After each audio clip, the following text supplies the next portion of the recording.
Currently flying over the Arctic Ocean, altitude 30,000 feet, approaching Soviet airspace. Arriving at the designated drone launch point. Drone oil pressure and voltage are nominal. Payload oxygen supply is nominal. Power supply to payload antifreeze system shows no problems. No gusts. All systems go for drone detachment. Snake, we can't risk a halo jump this time around. Airspace security has gotten tighter since we were last here. We can't get as close to the ground as we did during the Virtuous mission. So instead, we'll be using one of our newest weapons. Snake, you're being given an honor on par with Alan Shepard. This is our last chance. Show your patriotism. If you fail, you'll be back in a hospital bed again, waiting for the firing squad.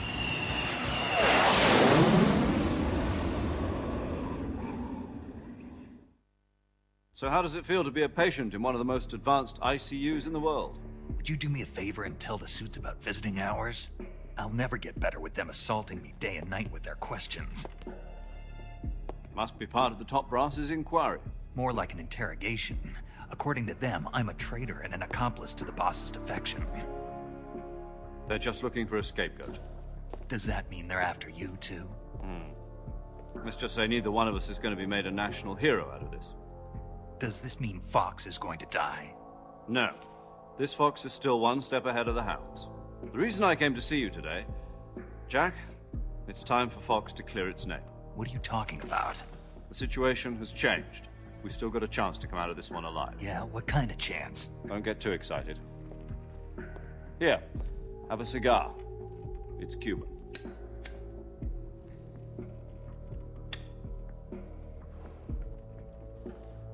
This morning, I had a meeting with the CIA. They decided when they're going to execute us? No. Something even bigger. Yesterday, the White House received an unexpected call. President Johnson? Yes, I hear you, Mr. Chairman. It was a hotline call from Khrushchev to President Johnson. From the head of the Soviet Union? That's right. A few days ago, one of our country's main design bureaus, OKB 754, was destroyed in a nuclear explosion. At about the same time, our anti-aircraft radar picked up a signature that appeared to come from one of your military aircraft. Does any of this sound familiar to you? In retaliation, I have placed our armed forces on secondary alert. Depending on your response, I may be left with no choice but to order the military to maximum alert and unleash Armageddon. With the help of your predecessor, I was able to survive the Cuban incident. But my power is not as great as it once was. If I am to survive this crisis, I must have your full cooperation. I should have contacted you myself.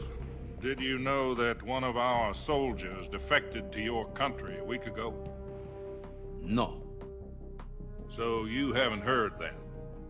The man who arranged the defection was a GRU colonel by the name of Yevgeny Borisovich Volgin. Volgin, of the Brezhnev faction. Go on. Who is the soldier? Her name is the Boss. She's a living legend. During World War II, she was the one who led us to victory in that war. In Russia, you know her as Voyevoda. You mean the Boss?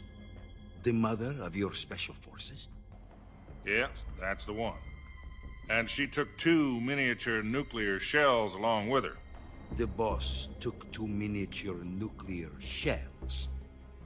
I'm afraid so. I believe they were a gift for her new hosts. The Davy Crockett Atomic Battle Group delivery system was completed 2 years ago. But serious problems were found with the launcher's range and precision. Although they were mass-produced, they've never been deployed in battle. But Sokolov's research facility was completely wiped out. The whole area is polluted.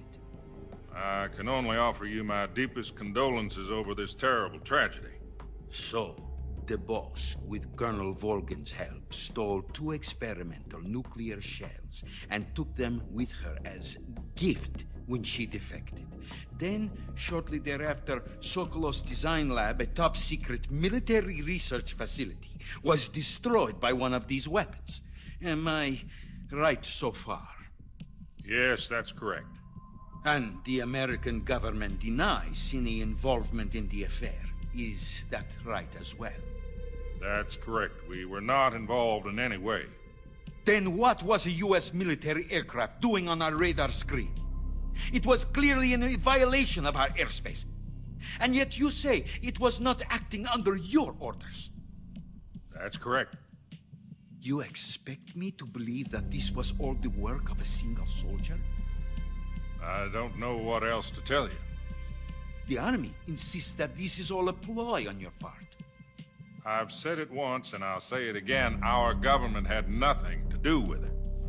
And I would like dearly to believe you. However, I'm afraid my power over the military has weakened since the Cuban incident. I will need some kind of proof that this was not the action of the American government. You have 1 week. You must catch the boss yourselves and recover the remaining nuclear device. Then, you must find some way to prove your innocence. Prove our innocence. Yes, preferably something painful. Prove to me that this is not merely another one of your tricks. The boss should be close to Colonel Volgin. How about a little co-action?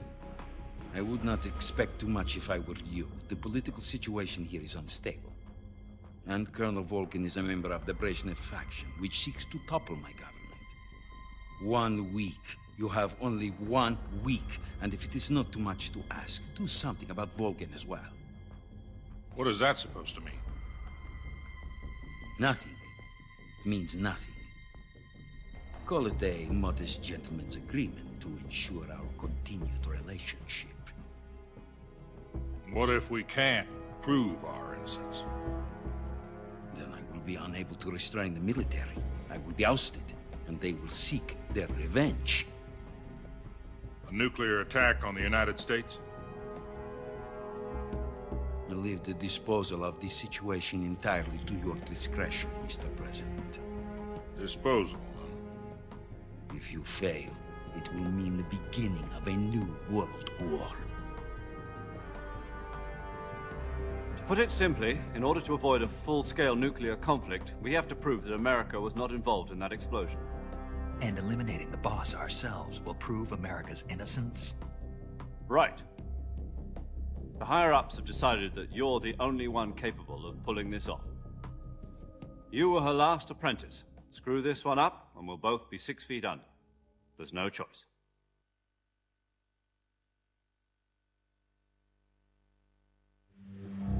Are the Russians going to be helping us?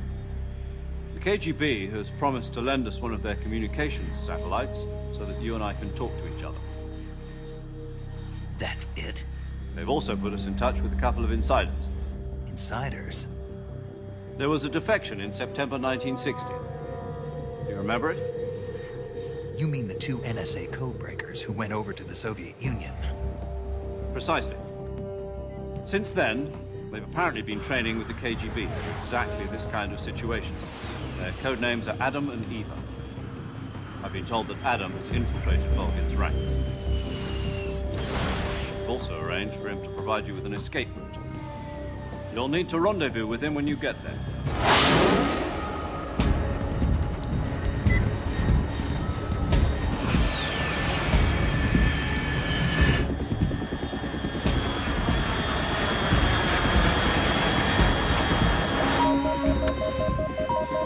Control. Unidentified aircraft detected. Altitude 30,000 feet.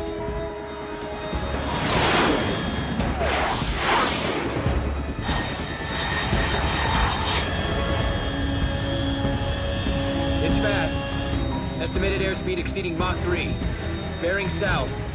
I'm about to lose it.